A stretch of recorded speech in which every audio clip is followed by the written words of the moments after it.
The McLaren Group have sold their working headquarters to US-based investors, and their facility will then be leased back to the team moving forward. The McLaren Technology Center had been on the market for several months, with property company Global Net Lease paying €170 million for the 840,000 square foot area. McLaren will now operate on a leaseback deal on their headquarters for the next 20 years at least, which will add funds to the team in the short term after they lost significant revenue in 2020 due to the COVID-19 pandemic.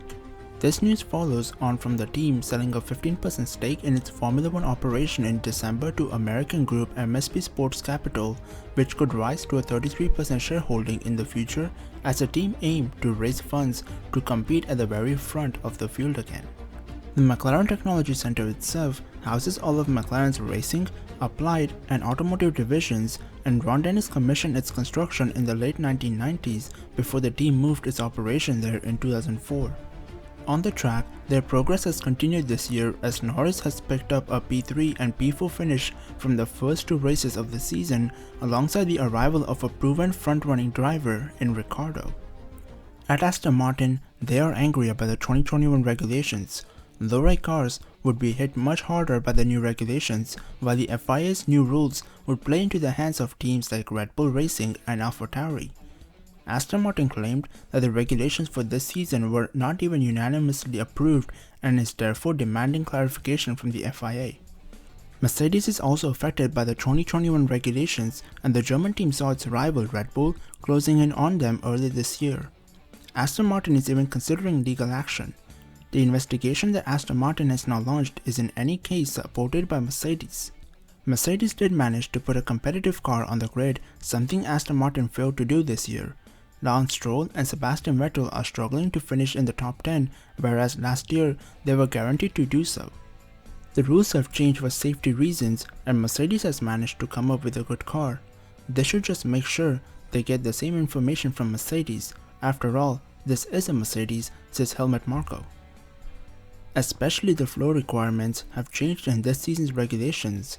As a result, the cars have become slower, and that was also a big wish of Pirelli because otherwise the rubber would have had too much trouble. Furthermore, Red Bull advisor Marko states that just like last season with the much discussed Copygate scandal, the Aston Martin is once again a copy of the Mercedes car. Williams' hopes to keep Russell may be dashed as investment from owners Thornton Capito comes too late. Williams' new CEO Jost Capito believes it will be impossible for the British team to win a race in 2022 despite the new owners and the upcoming regulation changes. That will be concerning news for George Russell, whose future is still in doubt as Mercedes consider whether to promote the 23-year-old. Lewis Hamilton and Valtteri Bottas' contracts with Mercedes expire at the end of 2021. The Brits' chances of a promotion came under scrutiny at the Emilia-Romagna Grand Prix on Sunday after colliding with Bottas, and Mercedes chief Toto Wolff remarked that the Williams driver had a lot to learn following the incident. His 3-year deal at Williams ends this year, but with his position entirely in Mercedes' hands, he could be forced to re-sign with the Oxfordshire outfit for another year.